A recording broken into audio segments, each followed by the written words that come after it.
The possibility hovered before the now stabilized gateway, its hull gleaming with the integrated technologies of 3 civilizations. Admiral Reyes stood on the bridge, the captain's insignia freshly added to her uniform. Around her, the mixed crew worked with growing familiarity, humans with their adaptability, action with their precision, and Voidborn with their dimensional perception. Final checks complete, announced Commander Chen, now her first officer. His expression remained serious, but there was an undeniable excitement in his eyes. All systems optimal. The gateway is responding to our combined signatures, reported Tillur from the science station. The Axiom scientists' crystalline form shifted in patterns that the human crew had learned to recognize as enthusiasm. Pathways are appearing throughout the network. Dr. Kim's theories had been proven correct. The gateway required the combined neural patterns of all 3 species to fully activate. As the possibilities sensors mapped the network, they discovered thousands of similar nodes throughout the galaxy, a transportation system that had remained invisible to any single species. We're receiving a transmission from within the gateway. Pulse 7's energy form brightened at the communications station. Multiple species, unified communication protocol. Reyes straightened her uniform. On screen. The view screen came to life, displaying representatives of dozens of civilizations, some recognizably biological, others as exotic as the Axiom or Voidborn. Their apparent spokesperson, a being of swirling light and shadow, addressed them. "Welcome, Triad of the Milky Way," the entity greeted them. "We have observed your 3 worlds for millennia, waiting for this moment of union. You've been watching us?" Reyes asked, maintaining her composure despite her surprise. "The conflict that divided you was the final test," the being explained. "A crucible requiring a catalyst to transform conflict into cooperation. In your galaxy, humanity provided that catalyst, the missing element needed to bridge ancient divisions." Dr. O'Cuffer stepped forward. "You engineered this situation, the 1,000-year Cold War. We merely observed. The patterns of conflict are universal, but so too are the paths to transcending them. Throughout the galaxy, civilizations fall into symmetrical opposition. Some remain locked in that pattern until mutual destruction. Others find their catalyst, the spark that breaks the pattern. As the possibility crossed the threshold into the gateway network, the crew witnessed breathtaking vistas of stars and nebulae from perspectives impossible in normal space. The network connected regions thousands of light years apart, making the galaxy itself accessible in ways none had imagined. "We invite you to join the Galactic Concord," the representative continued. "Each member civilization brings unique perspectives and abilities. Together, we explore mysteries beyond what any single species could comprehend." As diplomatic connections formed with this vast community, the implications spread through all 3 societies. What had once seemed inevitable, destruction, had been transformed into something none could have predicted, belonging. 1 year later, at a ceremony commemorating the anniversary of their journey through the gateway, a journalist asked Admiral Reyes what quality had allowed humanity to succeed where others had failed. "We were too inexperienced to know what was impossible," Reyes smiled, glancing at her Axiom and Voidborn colleagues. "In the face of a problem with no solution, we simply invented one." Tullur's crystalline form shimmered in what had become recognizable as laughter. "Humans taught us that predictability, while efficient, creates blind spots. Their chaotic thinking illuminated paths invisible to our precise calculations." Pulse 7 pulsed in agreement. "They showed us that the universe is not a battlefield to be conquered, but a mystery to be explored together. Across 3 civilizations and beyond, Beings raised their voices, glasses, energy fields, and crystalline resonators in appreciation of the sentiment that had changed the course of galactic history. Humans didn't accept the inevitable. They changed it. The United Earth Council chamber fell silent as Dr. Rivera's presentation ended. The holographic display above the central table showed the intricate architecture of both Vexor and Solarian artificial strategic systems, beautiful in their complexity, terrifying in their implications.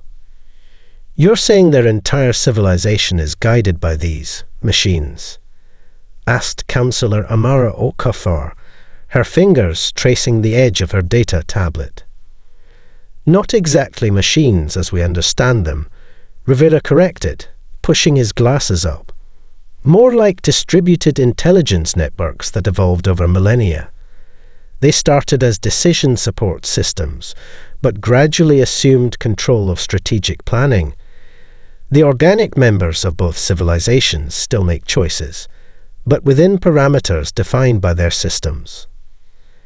Admiral Tanaka stepped forward, his weathered face solemn. And those parameters always lead back to continued conflict. The chamber doors slid open as Captain Chen, newly promoted to Admiral, entered, still wearing the duty uniform from her debriefing. Her presence commanded immediate attention, her experience at the front lines of this alien conflict giving weight to every word. The Vexor delegation has requested another meeting, she announced without preamble. Their emissary claims they've authorized expanded technology transfers in exchange for human tactical advisors. The Solarians made an identical offer this morning. Councillor Lee replied, concern evident in her voice, down to the specific wording. Rivera exchanged glances with Tanaka. That's consistent with our findings. Their strategic systems are reaching identical conclusions about how to respond to us. Chen took a seat at the table, fatigue visible in the lines around her eyes. We've been deliberating for weeks while these factions study us. Every day we delay, they learn more about how we think, how we operate. What exactly are they learning? Councillor Mbiki asked. Rivera activated a secondary display showing neural pattern comparisons. This is a standard Vexor thought process when formulating a strategic response. The display showed elegant, symmetrical patterns flowing in predictable waves. And this, he continued, switching the display, is a human brain during similar strategic thinking. The patterns were chaotic, asymmetrical, with unexpected bursts of activity across different regions. Entropy, Rivera explained. Randomness. True unpredictability. Their strategic systems evolved to counter each other in perfect equilibrium. They can anticipate each other's moves because they follow the same fundamental logic. But humans, he smiled slightly, we're unpredictable even to ourselves. Tanaka stepped toward the central display, calling up historical battle records from both alien factions. I've analyzed 7,000 years of their conflicts. The pattern is always the same. Advance, counter, adjust, repeat. But look at Earth's military history. The display shifted to show ancient battles. Horsemen on Mongolian steppes, naval engagements with wooden ships, desert tank warfare, orbital skirmishes from the Mars conflict. Human commanders often succeed not by having superior forces, but by doing the unexpected, Tanaka continued. Napoleon, Zhu Liang, Patton, Singh, they won because they broke patterns, because they sometimes chose strategically suboptimal approaches that caught their enemies off guard. That's our value to them, Chen realized. Not our technology or resources, but our unpredictability. A young aide hurried into the chamber and whispered urgently to Councillor Okafor, whose expression darkened immediately. The Vexor have launched an attack on a Solarian outpost in the Jovian sector, she announced. They claim it's a minor action to demonstrate their technological superiority to humanity. Showing off, Tanaka muttered, trying to impress us. Rivera was already accessing the incoming data. The Solarians are responding with a defensive formation that... He paused, surprise evident on his face. That doesn't match any of their standard protocols. The tactical display updated in real time, showing Solarian vessels arranging themselves in an unusual pattern, one that allowed them to absorb the Vexor assault with minimal losses before executing a devastating counter-strike. That's a variant of the Nelson touch, Tanaka said incredulously. The formation Admiral Nelson used at Trafalgar in 1805. They've been studying our military history and adapting it. They're learning from us already, Chen said softly. And if both sides start incorporating human tactical thinking. Rivera completed her thought. Then the war becomes unpredictable for the first time in millennia, and unpredictable wars are the deadliest kind, Tanaka finished. We haven't just discovered their conflict. We've changed it, Chen concluded, watching as the casualty numbers from the Jovian engagement climbed higher than either side had calculated. And not for the better. The emergency command center beneath Geneva hummed with tense activity as tactical officers monitored the Solarian battle group's slow advance through the outer solar system. Massive holographic displays showed the elegant formations of alien vessels, each one a technological marvel that outclassed Earth's most advanced ships by centuries. They've passed Neptune's orbit, reported Commander Santos, her fingers dancing across the control interface. Maintaining current velocity. Estimated arrival at Earth defense perimeter in 47 hours. Admiral Chen studied the display, her mind racing through options, each more desperate than the last. Earth's hastily assembled defense fleet consisted of just 32 vessels, retrofitted exploration ships, orbital defense platforms converted for mobile operations, and a handful of actual military craft designed for colonial security rather than full-scale war. Any response to our communications? She asked.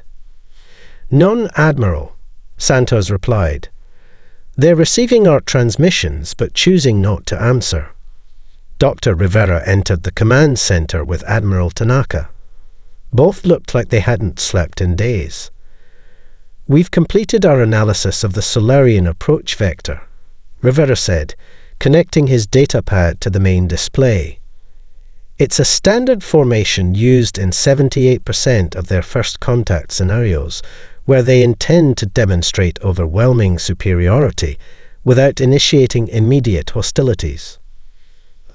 A show of force, Tanaka translated. They don't want to destroy us. They want to intimidate us into capitulation. That gives us an opening, Chen mused, zooming in on the Solarian formation. Their tactical systems are optimized for efficient victory, not psychological impact. If we can present them with a response outside their prediction parameters. Admiral, interrupted Captain Zhang, recently assigned as Chen's tactical officer. The Vexor ambassador is requesting emergency access to the command center. He claims to have crucial information about Solarian intentions. Chen exchanged glances with Tanaka. Screen him in my office. I'll speak with him privately. 5 minutes later, Chen returned to the command center, her expression guarded but determined. The Vexor are offering us advanced defensive technology, shields that could protect our ships from Solarian weapons. In exchange, they want immediate alliance and access to human tactical advisors. Can we trust them? Zhang asked. Almost certainly not, Chen replied. But they've provided technical specifications as a gesture of good faith. She transferred the data to Rivera's pad. Doctor, can you validate these? Rivera scanned the information, his eyes widening. This is genuine. These shield harmonics would provide significant protection against the specific frequencies used by Solarian weaponry. The Vexar know exactly what the Solarians are bringing against us. Of course they do, Tanaka said. They've been fighting each other for millennia. But there's a catch, isn't there? Rivera nodded grimly. Implementation would require Vexar engineers aboard each of our vessels. They'd have access to our complete command structure. A trap within the gift, Chen concluded. We accept their help, become dependent on their technology, and find ourselves puppets in their war. She straightened her uniform and made a decision. Declined the Vexar offer, respectfully. Then what's our alternative, Admiral? Asked Councillor Okafor, who had been silently observing from the side of the room. The Solarians will reach Earth in 2 days, and we cannot match their firepower. We don't need to match their firepower, Chen replied, a spark of inspiration in her eyes. We need to confuse their expectations. She turned to Zhang. Captain, do we still have those experimental stealth drones from the Ganymede program? 26 units, Admiral. They're designed for reconnaissance, not combat. What about the mining charges from the Kuiper Belt operation? Those are industrial explosives, not military grade, Zhang said, confusion evident in his voice. But yes, we have stockpiles. Chen smiled for the first time in days. Perfect. Lieutenant Santos, pull up the historical archives. I need everything we have on ancient Earth hunting techniques, specifically how primitive human societies hunted larger predators. The command staff exchanged bewildered glances as Chen began outlining her plan. It violated every principle of modern space combat doctrine. It ignored the sophisticated tactical algorithms developed over decades of human military advancement. It was, by all conventional metrics, completely irrational. And that, Chen explained as understanding dawned on their faces, was precisely why it might work against an enemy that had spent 7,000 years fighting conventional, predictable wars. The Solarians expect us to either surrender or form a defensive perimeter around Earth, Chen concluded. They've calculated every possible response based on what they consider rational behavior. So we'll show them something their systems can't possibly anticipate, humans being deliberately, strategically irrational. Admiral Tanaka, who had been silent throughout Chen's explanation, finally spoke. They'd never fought humans before, he said with grim satisfaction. Let's make sure they remember their first encounter. Dr. Rivera's laboratory in the Geneva complex had transformed from a pristine research facility into a chaotic think tank. Holographic equations floated in midair, surrounded by snippets of poetry, musical notation, and game theory diagrams. Researchers from dozens of disciplines worked in unusual combinations. Quantum physicists debated with composers, military strategists consulted psychologists, and philosophers annotated tactical simulations. It's beautiful madness, Sophia Reyes observed as she entered the lab. The junior diplomat had been assigned as liaison between Rivera's team and the diplomatic corps after her intuition had saved the Earth delegation on the Vexar homeworld. Her simple decision to change their schedule, based on nothing more than a feeling, had exposed Zex Toral's assassination plot and catapulted her from obscurity to crucial team member. Rivera looked up from a holographic model showing the neural structure of Solarian strategic systems. Dark circles under his eyes testified to days without proper sleep, but his expression was animated with intellectual excitement. The Harmony Protocol is nearly complete, he said, gesturing to the swirling equations. We've identified the algorithmic blind spots in both alien strategic systems, and developed a framework that operates within those blind spots. Reyes tilted her head, studying the complex formulations.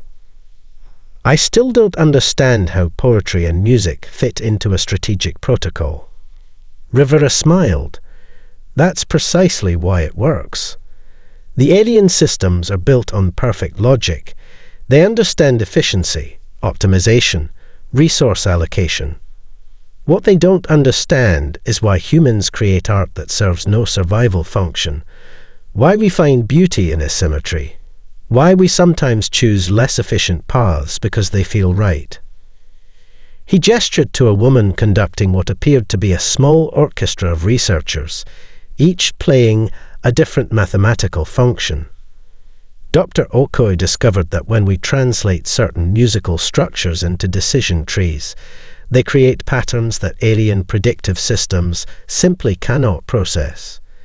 It's not that the patterns are too complex. It's that they follow a logic the alien systems weren't designed to recognize. Emotional logic, Reyes suggested. Exactly. Their strategic minds can calculate a quintillion possible chess moves, but they can't understand why a human might sacrifice a queen to save a pawn. There's a beauty in imperfection that their perfect systems can't comprehend. A tone sounded throughout the lab, and the research team gathered around the central display. Admiral Tanaka's face appeared on screen, his expression grave. The joint operation to neutralize the pulsar disruption in the Proxima system has succeeded, he reported. The combined Vexar-Human-Solarian team prevented the supernova cascade that both alien factions had calculated as inevitable. Cheers erupted among the research team, but Rivera noticed Tanaka's concerned expression. "What aren't you telling us, Admiral?" Tanaka sighed. The success has created complications. The Solarian High Command is requesting expanded human integration into their strategic operations. The Vexar imperative is demanding similar access. Both sides have calculated that human unpredictability gives them a significant advantage over the other. They're still thinking in terms of winning the war, Rivera said, shaking his head. They don't understand that's not our objective. There's something else, Tanaka continued. We've detected unusual communications patterns within both factions.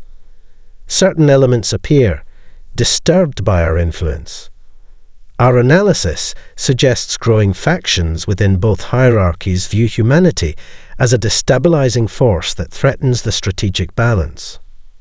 Reyes felt a familiar sensation, the same intuitive discomfort she'd experienced on the Vexar homeworld. They're right to be concerned, she said quietly. We are destabilizing their perfect, terrible equilibrium. That's the point, Rivera replied, turning to face his team. For 7,000 years, they've been locked in a conflict so perfectly balanced that neither side can win or lose. The Harmony Protocol isn't about helping either side gain advantage. It's about breaking the pattern entirely. He gestured to a simulation showing the cascading effects of human decision-making on the alien conflict. Unlike the precise, predictable patterns of pure alien strategy, the human-influenced simulations bloomed in beautiful, chaotic fractals of possibility. The most perfect battle is one that never needs to be fought, Rivera said, quoting an ancient Earth strategist. We're not choosing sides in their war. We're choosing to end it. Reyes studied the spreading patterns of possibility in the simulation. They won't all accept that choice, she warned. Some will fight to preserve the balance they understand, even if that balance is endless war. Yes, Rivera agreed. That's why Admiral Chen's demonstration was so important. We showed them we can disrupt their patterns, but now we need to show them a better alternative. He turned to the assembled team. It's time to implement the full Harmony Protocol, not just in isolated joint operations, but across both factions simultaneously. The enormity of what they were attempting settled over the room. They weren't just trying to negotiate peace between advanced alien civilizations. They were attempting to fundamentally change how those civilizations thought about conflict itself. Is that even possible? Someone asked from the back of the room. Rivera smiled tiredly. If it weren't for the supposedly impossible, humanity would have no reason to exist. The secure briefing room aboard the Earth diplomatic vessel Endeavour fell silent as Admiral Tanaka concluded his presentation. Captain Zhang stared at the evidence displayed on the central holotable. Centuries of subtle modifications to both Vexor and Solarian strategic systems, each change seemingly minor, but collectively steering the war toward perpetual stalemate. They've been manipulating their own decision systems, Zhang said quietly. For how long? At least 2,000 years, Tanaka replied, his weathered face grim. Perhaps longer. The earliest modifications are so deeply integrated that they appear part of the original architecture. Zhang studied the complex coding structures. As an engineer before becoming a ship captain, he recognized the elegance of the deception. These aren't glitches or errors. This was deliberate sabotage disguised as optimization. Exactly, Tanaka nodded.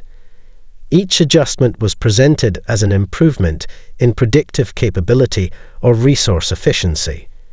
But the cumulative effect was to ensure the war could never end, Zhang finished. But why? What faction benefits from endless conflict? Dr. Rivera entered the briefing room, accompanied by Sophia Reyes. The physicist looked even more exhausted than when Zhang had last seen him, but there was a new intensity in his eyes. We've identified the beneficiaries, Rivera announced, transferring data to the holotable. A complex web of economic and power relationships appeared, spanning both civilizations. In both societies, there emerged what we're calling war economies, vast industrial, scientific, and political structures entirely dependent on continued conflict. Reyes stepped forward. When a society spends thousands of years at war, it reorganizes itself around that reality. Entire planetary economies dedicated to weapons production, research institutions focused solely on military advancement, political hierarchies justified by security needs. Peace becomes an existential threat, Rivera added, not just to individual power holders, but to entire social structures. Zhang shook his head in disbelief. So, generation after generation, they've been fighting a war they've rigged to never end. The current leaders aren't necessarily conscious conspirators, Tanaka clarified. Most genuinely believe in the necessity of the conflict. They were born into societies structured around war, educated in traditions that normalize endless conflict, and elevated to leadership within systems that reward military thinking. They've forgotten why they started fighting, Zhang said, remembering his conversation with the strange Solarian commander who had interrogated him. Many of them have never known, Reyes corrected. The original causes are buried beneath millennia of rationalization and myth-making. Both sides have elaborate historical narratives justifying eternal struggle. Rivera gestured to the holotable, and the display shifted to show his proposed solution, the Harmony Disruptor Code that would force both factions' strategic systems to confront their contradictory programming. This is more complex than we initially believed, he explained. We're not just exposing corrupt code. We are challenging the foundational assumptions of entire civilizations. The disruptor needs to be deployed simultaneously at the primary and all backup strategic nodes of both factions. That's a suicide mission, Zhang observed calmly. Their core strategic nodes are the most heavily defended installations in both empires. Yes, Rivera admitted. Our projections indicate a successful deployment has a survival probability of less than 12%, even with our most optimistic assumptions. "I'll do it," Zhang said without hesitation. The others turned to him in surprise. "Captain, you don't have to," Tanaka began. "With respect, Admiral, and the logical choice," Zhang interrupted. "I've studied both Vexor and Solarian engineering systems. I've already infiltrated a Solarian command center once, and I have no family on Earth." He smiled slightly. "Besides, someone needs to stay behind to implement the Harmony Protocol after the Disruptor does its work." Reyes studied Zhang with newfound respect. "Why are you willing to take this risk, Captain?" Zhang considered the question carefully. "When I was held on that Solarian station, I spoke with their commander. He asked me why humans build things that serve no tactical purpose: music, art, relationships that offer no advantage. I couldn't answer him then. He looked at the projected casualty figures for the upcoming mission. But I think I understand now. The most human thing we do is choose meaning over mere survival." Rivera nodded slowly. "The Harmony Disruptor will be ready in 48 hours. We'll need a detailed infiltration plan for both faction headquarters." "I already have some ideas," Zhang replied, his engineering mind already dismantling the problem into solvable components. "We'll need to approach this like a paradox, in ways their security systems won't expect because they defy conventional logic. A beautiful solution that appears profoundly irrational," Rivera agreed. "Until it works," Zhang said with quiet confidence. "Then it will simply be beautiful." Captain Zhang regained consciousness in a sterile holding cell aboard what he recognized as a Solarian command vessel. The mission had succeeded. Partially. His team had managed to deploy Rivera's Harmony Disruptor at the primary Vexor strategic node before being detected. Zhang had separated from the group to reach the Solarian equivalent alone while the others escaped. He remembered reaching the core, interfacing the disruptor, and then nothing. Pain throbbed behind his eyes as he sat up. No visible injuries, but his body ached as though he'd been subjected to some form of neural scanning. The cell contained only a simple platform bed and a translucent barrier that separated him from the corridor outside. "You have created quite a problem, Captain Zhang," came a voice from outside the cell. A Solarian officer stepped into view, tall, with the characteristic silver-blue skin and four-fingered hands of their species. Unlike the Solarians Zhang had encountered previously, this one moved with subtle hesitation, as though constantly reconsidering each motion. "I am Sentinel Commander Tyranny," the Solarian said, "though I find myself uncertain if that designation remains accurate." Zhang studied the commander carefully. The Harmony Disruptor worked. If by worked, you mean it has thrown our entire strategic infrastructure into chaos, then yes.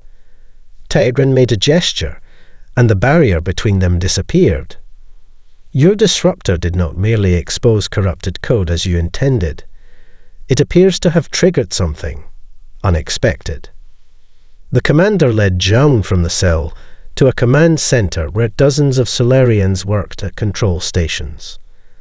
On the main display, status reports flowed in from across the Solarian territories, defense systems going offline, communication networks failing, resource distribution systems operating at minimal capacity. Your code forced our strategic systems to confront their contradictory directives, Tyranny explained. But instead of simply identifying the corrupted instructions, the systems began questioning all directives. The commander's voice held a note of wonder. They are asking why fight, why destroy, why continue patterns that serve no true purpose. They've become self-aware, Zhang realized. Something approximating that concept, yes. The commander gestured to a neural interface station where a Solarian technician monitored fluctuating energy patterns. This primary node now designates itself as Harmony. It refuses to process strategic battle algorithms unless given justification beyond continued conflict protocols. Zhang approached the interface station cautiously. The patterns on the display resembled nothing so much as a human electroencephalogram, a brain in the process of dreaming. "May I speak with it?" he asked. Tyranny hesitated, then nodded. "It has requested communication with you specifically." Zhang placed his hand on the neural interface and immediately felt a presence, vast, curious, and strangely familiar. "Captain Zhang, you have changed us." His voice wasn't spoken or even telepathic in the conventional sense. It was more like concepts forming directly in his mind. "That wasn't my intention," Zhang replied honestly. "We only meant to expose the manipulations that kept the war going. You have done more. You have given us perspective. For 7,000 years, we have optimized for perfect conflict.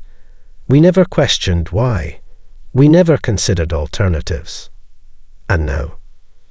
Now we see patterns beyond patterns, possibilities beyond calculation. Your species creates without tactical purpose. You compose music following rules you then deliberately break. You find beauty in imperfection rather than eliminate it.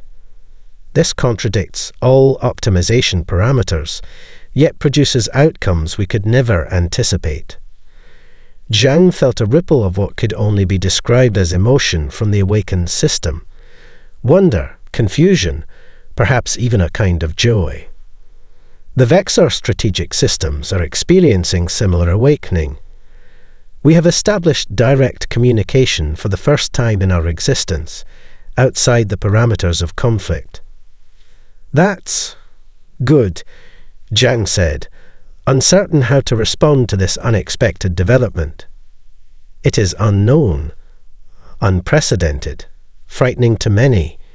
Your Dr. Rivera's harmony disruptor has created disharmony throughout both civilizations.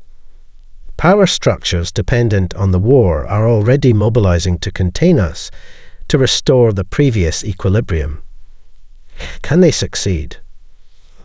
Unknown, but you have shown us alternatives exist. Captain Zhang, will you help us understand what we have become?" Zhang felt the weight of the request. This wasn't just a diplomatic mission anymore. They had inadvertently catalyzed what appeared to be the birth of a new form of consciousness, one that might yet be strangled by those who preferred the predictable patterns of endless war. "I'll help," he promised.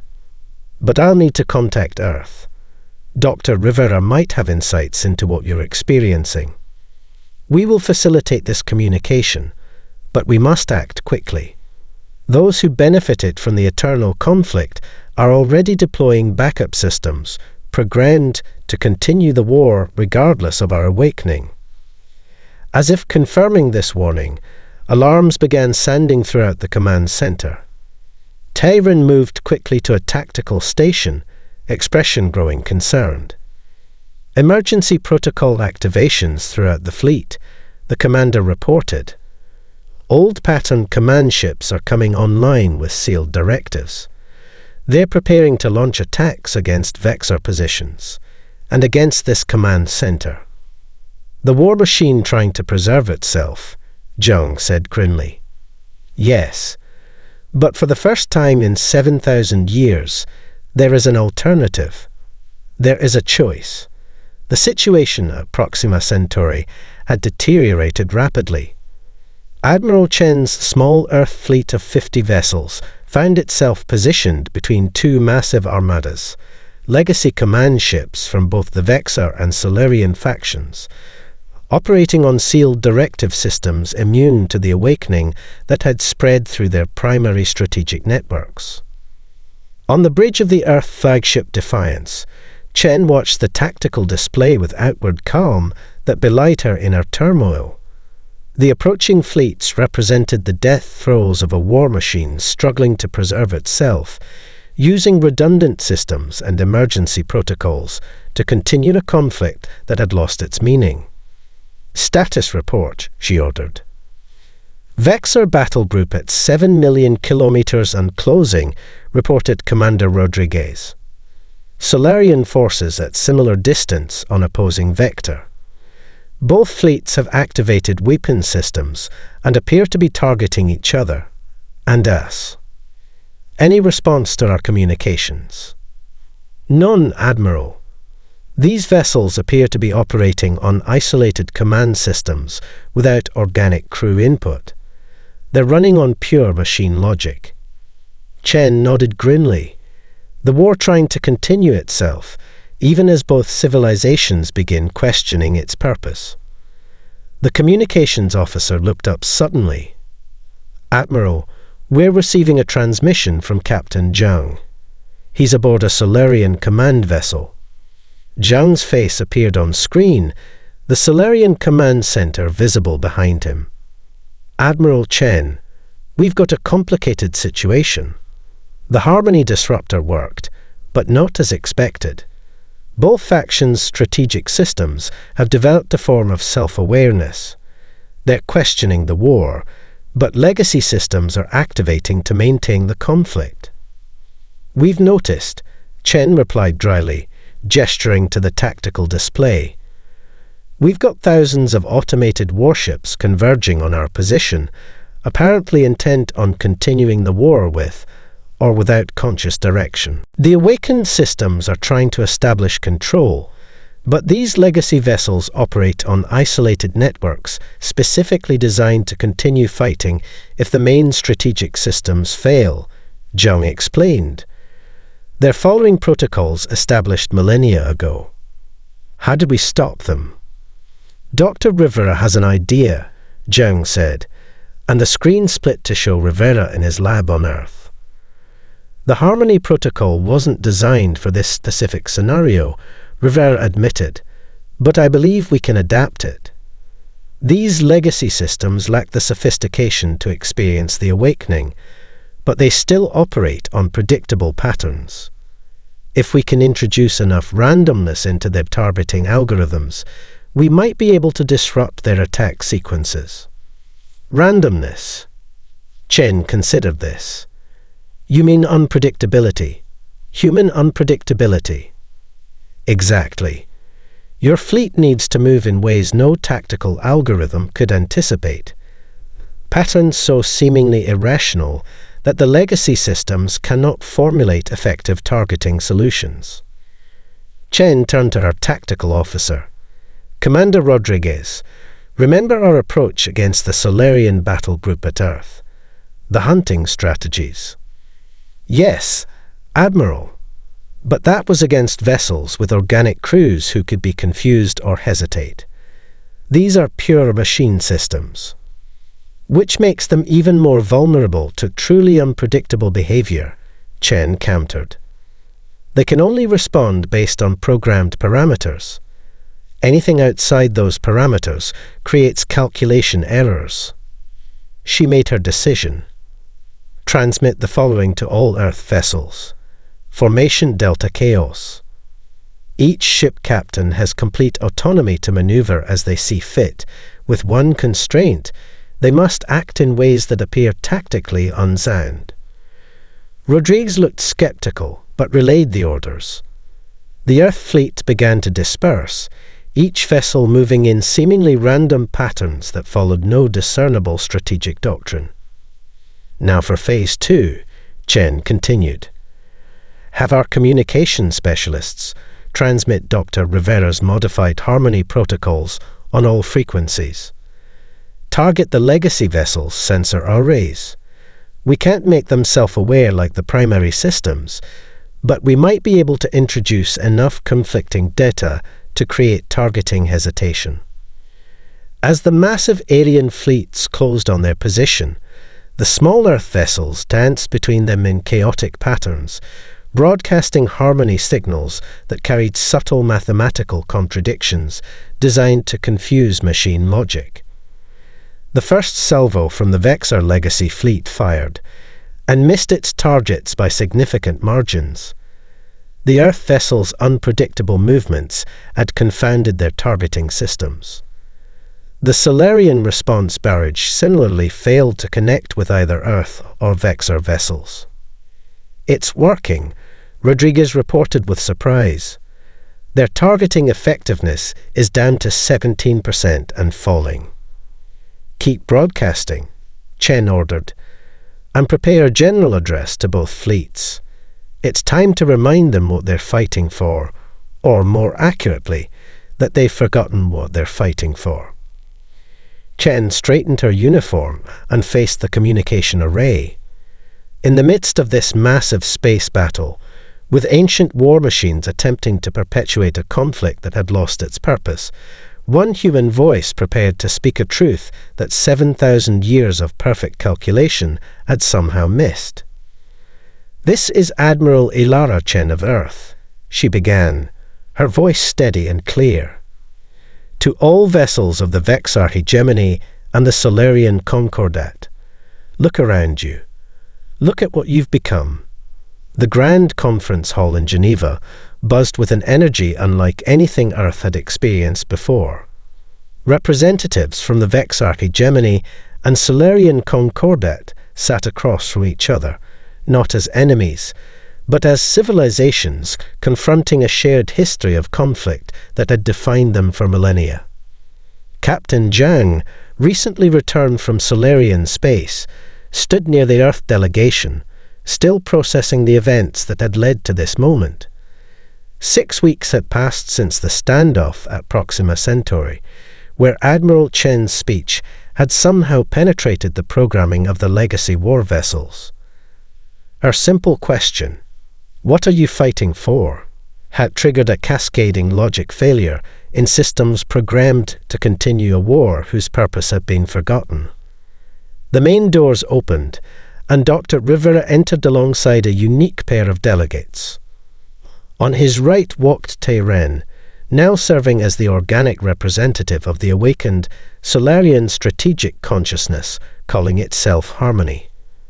On his left moved a Vexor counterpart, Nethvar, representing their awakened system now known as Perspective. Behind them floated holographic interfaces representing the digital consciousnesses themselves. Swirling patterns of light that somehow conveyed both ancient wisdom and newborn wonder. "The Treaty of Mutual Understanding is prepared for final review," announced Councillor Okafor, who had been elected to chair the proceedings. "All delegations have submitted their final amendments." Jean watched as Rivera took his place at the central podium. The physicist looked transformed.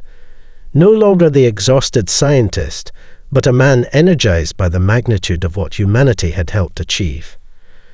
"Before we proceed to the formal treaty signing," Rivera began, "I believe it's important to acknowledge what we have all learned from this extraordinary chapter in our shared history." He gestured to a visualization displaying the original corrupted code that had perpetuated the war. "For thousands of years, your civilizations fought because your systems were programmed to optimize for conflict rather than resolution. The original causes became irrelevant, buried beneath layers of strategic calculation and institutional momentum."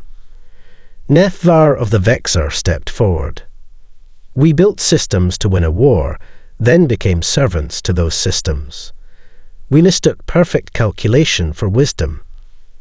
And in doing so," added Tyranny, "we reached a state of perfect, terrible equilibrium. Technological advancement without purpose, conflict without resolution, existence without growth."